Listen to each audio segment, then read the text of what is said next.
Welcome back to my channel.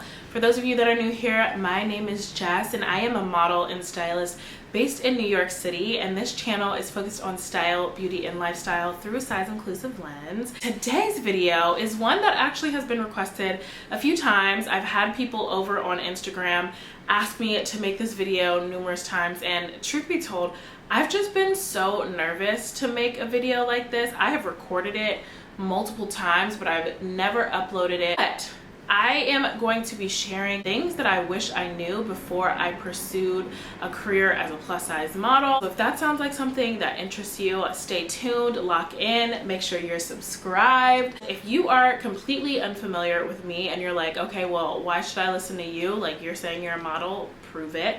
I definitely have receipts, some including Maybelline, Madewell, Savage Fenty, Sephora, Lane Bryant, just to name a few.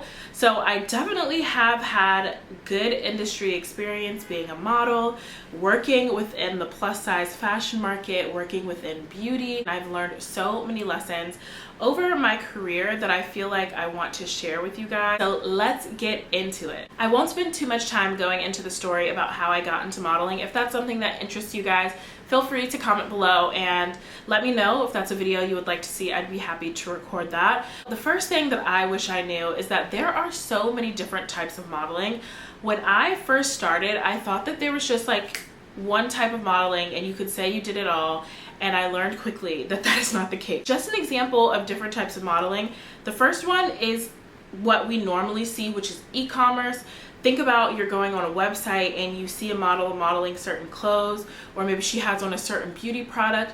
That is called e-commerce, where the client is booking you to share and show off this very specific product that they are trying to sell. E-commerce is also known as being a commercial model. That just means you are working with larger brands on a more national level rather than the other type of modeling, which is editorial. When you think about editorial modeling, you think about like Vogue spreads like Naomi Campbell, or more recently Precious Lee or Paloma, doing very avant-garde photo shoots where they're wearing these like extravagant luxury expensive pieces, and maybe they're like in the ocean and they're just floating in the ocean and the photographer is like 6,000 feet above them shooting it from an airplane. I don't know, you know, like it gets kind of kooky and weird and crazy and wild and creative and fun with editorial. It's much easier to be an e-commerce model than it is to be an editorial model. A lot of times with editorial modeling, it is a lot more niche, especially when it comes to plus size modeling. You do not see as many plus size girlies getting the jobs where they get to push themselves outside of their comfort zone. And actually, fun fact, most times editorial modeling is unpaid. It is really good exposure. So a lot of times if you're doing a spread for Vogue or Harper's Bazaar or any sort of big magazine or publication, your agents will push you to do them because it is great exposure for your book, because then more higher profile clients will see your book. I didn't even tell you what a book is. It basically is just a collection of all of your images over the course of your career. So having something that could be high profile, like a Vogue spread or some sort of editorial spread, automatically just makes you seem a little bit like, I don't want to use this word, but cooler in the eyes of fashion. Whereas e-commerce and commercial modeling is not nearly as sexy as editorial. And a lot of times the girls who are working editorial are also runway models. Not all of the time, but a good bit of the time there's a lot of crossover. E-commerce/commercial, editorial, and runway. I'm not going to get too much into runway because I feel like that's pretty self-explanatory. The other type of modeling that I feel like people don't know about as much is fit modeling. And now what that is basically you are a live mannequin. Brands will hire you for your proportions because you fit their size chart measurements almost to a T, and they have you try on new products, they have you try things on for fit, and you give them feedback. You tell them, hey, like, this might be a little bit too big here, maybe it's a little too small here. Oh, I think we actually need to lower the crotch here. It's actually extremely technical, and there's a lot of lingo that you have to learn in order to become a good fit model, but they get paid in incredibly, because once you have that knowledge, you become such an asset to any brand. Those are the different types of modeling that you can get into. If you are looking to become a model, sometimes it's helpful to know which kind you want to do, so that way you can cater your search for agencies based on what it is that you want to do. So that kind of gets me into my second point, which is like different agencies do different things. There are some agencies that they are solely fit models. Like they will only send their girls to fit castings. And if you are the type of person where you're like, I want to see myself on a website, or I want to see myself in store, if you're signed with an agency that is solely fit, that opportunity will never come to you, because just that's not their bandwidth. You have to sign to another agency who focuses more on e-commerce, commercial, lifestyle modeling in order to get those opportunities. And that's not to say that one agency is better than another. It just kind of is the name of the game. Another tip that I wish I knew is to look at the different agencies and look at who's on their board. Because sometimes you may have agencies who say, oh, well, I want to sign you. I think you're amazing. We're looking to become a more inclusive, more diverse agency, and we want to bring you on. Now, that's great. We love to hear that. But the reality is they may not have the connections in order to book you for some of those plus size gigs. Because the intention is there doesn't mean that the impact will also be there. So if you are interested in being signed with, let's say, Just Fly modeling agency, and I'm telling you to come join me, but you don't see any of the other models who are on my board, who are on my roster, doing really fun jobs that resonate with you, chances are that I'm not going to be able to get you those jobs either, if that makes sense. Big sticking point for anybody looking to get into modeling, whether it's plus size or not, is to really do your research on the agency that you might be signing with. Do your research on the connections that they have, the jobs that they've booked in the last 6 months to a year, just because that gives you a lot of color on what your experience at that agency might be like. Now, that's not foolproof. Sometimes things change and the industry is changing so much. Just because it may not look like they're booking plus size models today doesn't mean that they can't be getting these amazing jobs for plus size models tomorrow.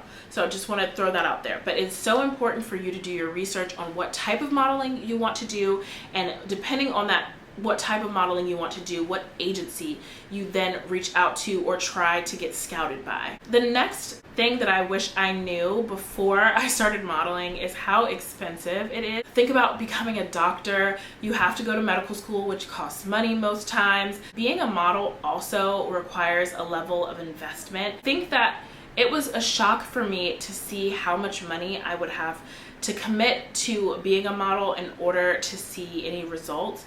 And what I mean by that is that I had to come out of pocket a lot for photo shoots if I was trying to develop my book or get some more images for my book, which they're called test shoots. Most times test shoots start at $400 and work their way up. I end up paying somewhere between $500 and $1,000 for a test shoot. That is not inexpensive. What it does, it shows that you have the range to do different types of styles of photo shoots, so that clients then can book you and feel confident about your ability to work and get the shot and get the job done. Aside of test shoots, you have to pay for comp cards. Some agencies will pay for this for you, but a lot of them don't. So, upkeep. You have to keep your hair done. You have to keep your skin well maintained. You have to keep your nails done. You have to keep your appearance up and at 'em. So that means going to spas, having a gym membership. All of those things add up, and it is not inexpensive by any stretch of the imagination. Also, travel. I'm lucky that I am based in New York City, and a lot of the things that I do are right here and they're local. But there are opportunities that come up that require travel. Sometimes those opportunities are paid for. Done a shoot for Reebok in Boston. They paid for my travel to go there. But there have been opportunities where I haven't been paid for my travel. I've had to come out of pocket for those expenses. And again, it's not cheap. Like if I'm flying from New York to Florida, that's already $200 to $400 on a flight, depending when I'm going and where I'm going. And then you also have to think about accommodations like hotel, if you're getting a rental car, what you're eating while you're there. There are just so many little expenses that come up that add up. I don't want people to go into modeling thinking that it's just going to be bukus of money all of the time. Yes, it can be, but that requires a level of investment, and it requires a level of financial abundance that most people don't even think about. So going into it, just know what it is that you need, and know that you probably are going to have to come out of pocket for a good bit of stuff. At any given time, you could be called to go to a casting or do a self-tape or an audition, and you've got to be looking your best at all times. So I didn't realize how much of a pain it is to be a freelancer and a freelance model at that. If you know my pain, you know my pain. It takes a very long time to get paid. Most things that I do are between net 30 and net 60 days in order for me to see my money. So that means if I were to do a job today, the business that hired me has between 30 and 60 days to pay me the money that I did for today. Now, if you are like me and you came from a 9-to-5 where you get a paycheck every 2 weeks, that net 30 and net 60 hits different, okay? It is not fun. It is actually extremely difficult, because you then have to think about, okay, well, I'm not getting this money for another 60 days. And most times it is pre-tax. So you have to think about like, okay, well, I am going to get a large sum of money for 1 day of work, but I'm not going to see it until 60 days till now. I have bills between now and 60 days. And on top of that, I also have to set a chunk of money aside because I'm gonna have to pay Uncle Sam. That has definitely been a shocker for me, and it is still one of the hardest adjustments. I know so many model friends that talk about how challenging it is to live on a model salary. Not to say that we don't get paid well. I think we do get paid very well for what it is that we do. It's just that life's in between the times that we get our paychecks. And sometimes we're not booked frequently enough to be able to get the paychecks rolling in consistently. Most models and most freelancers in general, unless they are at the top of the pyramid, have some other sort of supplemental income, whether that means having a part-time job, whether that means having a full-time job and doing modeling on the side, whether that means they're doing content creation, or maybe they just come from money and they don't have to worry about how they're going to pay their bills, which is a very real thing. I personally, that is why I still work as a stylist, because I like to supplement my income from modeling, especially in the slower months, which right now is definitely a slower moment. And I'm doing content creation because I want to be able to have supplemental income outside of my modeling gigs and not have to worry about how I'm going to pay my bills. Next thing I wish I knew is how far the industry has to go. I decided I wanted to become a plus size model because I wanted the younger version of me to have representation of beauty that looked different than what I was fed, which is like thin, blonde, blue-eyed women. I really wanted for women of all shapes and sizes to feel empowered, to feel beautiful, to feel comfortable in their skin, to feel like they had access to things that made them feel good about themselves. And so doing this work has been so transformative for me, not only because I am kind of healing that inner child of like being told like I wasn't cute and I was fat and ugly when I was a kid, but also it's been so liberating to be able to see other people experience my work and feel seen and feel cared for and feel like they've been represented. There's nothing more beautiful than that, and I'm so grateful that I get to do this for work. However, the industry does not necessarily care about that. I'm just gonna keep it real. Plus size fashion is a very lucrative business. However, fashion in general is a very exclusive business. There is a very defined and contained definition of beauty within fashion.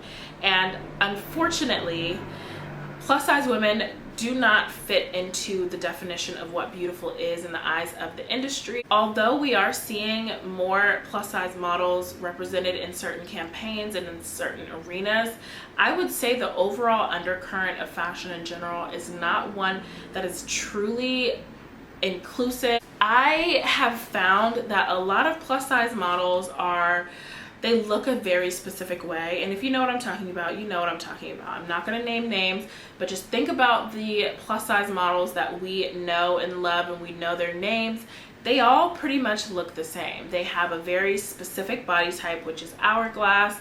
They've got a very flat stomach. Most time they have thin faces. Hair is either straight or in loose curls. A lot of them are lighter skin. I was a little disappointed to see that plus size fashion is not nearly as diverse as I initially thought. Seeing how far the industry has to go in terms of really embracing inclusivity, especially this last year where things have felt like they have taken a step or 10 steps back rather. It's been really hard to contend with the fact that the thing that I do for work and the thing that I'm so passionate about, which is making women feel good about themselves, is not taken seriously. The plus size dollar is not valued despite being so powerful. A lot of these brands are using women who fit into straight size clothing, who are sizes 8 and sizes 10, and selling clothing made for women who are size 18 and size 24. Having that insider knowledge has been one thing that has probably been the hardest to reconcile in my mind, just because I'm like, if you're gonna sell plus size clothing, put it on a plus size body. If we really want to be inclusive, then we have to do a better job of showing different body types in our plus size fashion and in fashion in general. Not everybody is hourglass shaped, and that's okay. We still are deserving of clothes that fit us. We still deserve to know that we are beautiful. Unfortunately, the fashion industry does not necessarily agree with those sentiments, which is a harsh reality, and I wish I knew that before I started. Moving right along, another thing that I wish I knew is how much work modeling is. I think that people think that modeling just means you're taking pretty pictures, which yes, you are doing that, but it also requires a lot of work. Learning to be expressive on camera is an art in and of itself. I think a common misconception is that people just automatically know how to do it, and that's not true. It takes a lot of trial and error. It takes a lot of learning how to move your body on camera, especially as someone who is in a bigger body.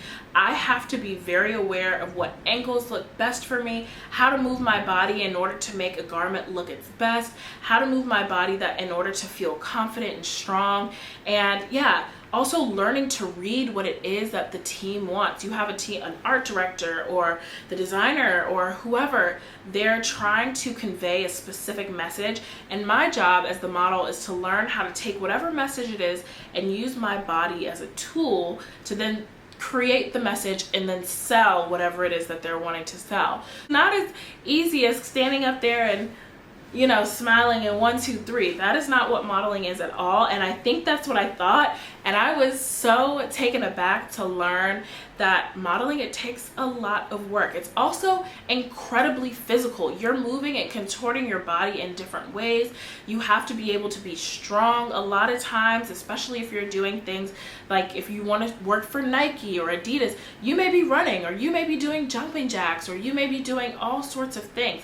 It takes a lot of physical strength. It takes a physical toll on the body, because not only are you moving your body a lot, you also sometimes are standing for upwards of 8 hours a day. You just have to be constantly learning. When it comes to modeling, you never get to a point where you know everything.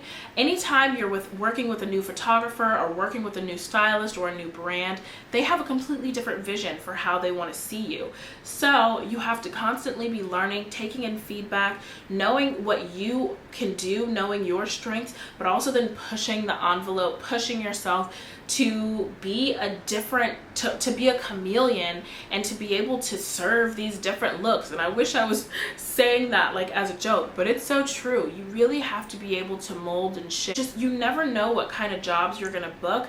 And so learning and constantly trying to get yourself more familiar in front of the camera, more familiar with your own body and how to move it and how to make it look a lot more elegant and a lot more sellable, for lack of a better word, is so important. I didn't think that it took this much work in order to be a model. I truly thought you just turn the camera on, flash, I smile, I pose, I do this. It's not like Instagram at all, where you're trying to find the most aesthetic shot. That is not it. I wish it was that, because I think that would be a lot easier. Modeling really is about creating a vibe, being able to sell that vibe to a customer. So you basically are a storyteller with your body, a storyteller with your face, a storyteller as you move through the world. And it is such an honor, but it is also a lot of hard work. Another thing that I really wish I knew is how valuable connections are when it comes to modeling. And I feel like this is maybe a tool for life, that like your connections and your network is everything. In the beginning, I don't think I placed enough emphasis on the connections that I had and really pitched myself to certain agencies or certain brands, just because I didn't think that that was something that would be important. But it is incredibly important. The people who know you and the people who can speak your name in rooms where opportunity comes up is invaluable. Most times when people are booking certain jobs, it's because they have a direct connection to somebody on the casting team, to someone in the brand. Of course, you have those moments where, you know, you just go to a casting and you get chosen, but a lot of times now the connections come directly from social media. Brands are finding a lot of their models online, on Instagram, on TikTok, on Pinterest, on YouTube, wherever. They're finding a lot of their people via the connections they have on social media. So I think that leveraging your social media following, leveraging the people you know in real life is so important in order to advance your modeling career. I don't think that a lot of people really know how insular the fashion industry is. It is a big industry, but yet so small. Again, similar to agencies, agents move around a lot. A lot of people at brands move around a lot. And so if you foster connections with people who work in the industry, chances are that will extend your modeling shelf life tenfold. The last thing that I wish I knew before I began my career as a plus size model is that like modeling has nothing to do with prettiness. Initially, when I started out, I felt a bit discouraged because I got so many rejections, and I thought that it was because I wasn't pretty enough or I wasn't good enough to become a model. And as I've gone through my career, I realized how little prettiness actually matters. It is all about confidence. It is all about vibe. It is all about telling a story. I really, truly, honestly believe that being pretty is not a qualifier for being a good model. There are a lot of people who just have a very unique and interesting look that agencies and brands love, and they want to continue to use them because it does give something that's fresh and new. So if you feel like, oh, I'm not traditionally beautiful, girl, boo. Number one, you probably are. But two, don't let that discourage you from not pursuing a career in modeling, because you could be the next big face, and something that you may feel so insecure about may be the very thing that agencies and brands absolutely love. I think it is incredibly important to know that even if you are the most beautiful, prettiest, traditional person on the planet, that if you don't know how to be expressive, if you don't know how to move your body, if you don't have anything else to offer aside from just physical beauty, chances are you are also not going to be a great model. You have to bring a bit more like dynamic energy to your work. Understanding that now has helped me to relax in my career. Hopefully that gives you all the confidence to know that not every role is going to be right for you, and that is okay. We don't have to then tear ourselves down in order to figure out why we might not be getting something or why something may not be going the way that we had envisioned. We just have to be committed to continuing to learn and grow in our craft. Just like any other profession would, and we cannot take it personal when we get those no's. So those are just a few of the tips that I have for you guys. A very informal video, a very kind of to the point video about what I wish I knew before I started my career as a plus size model. I hope these are helpful for you. If you all have any questions, or if there's anything that I said that you want me to clarify or elaborate on, please feel free to comment that below. I'm happy to talk about this in more detail. Just wanted to pop in here and give this because I know people have been asking me for this for years, and I'm so ashamed that it's taken me this long. I feel like there's just so much more that I want to say, that I could say, but I'm just gonna cap it off here. Thank you so much for being here. Be sure to like, comment, subscribe, share,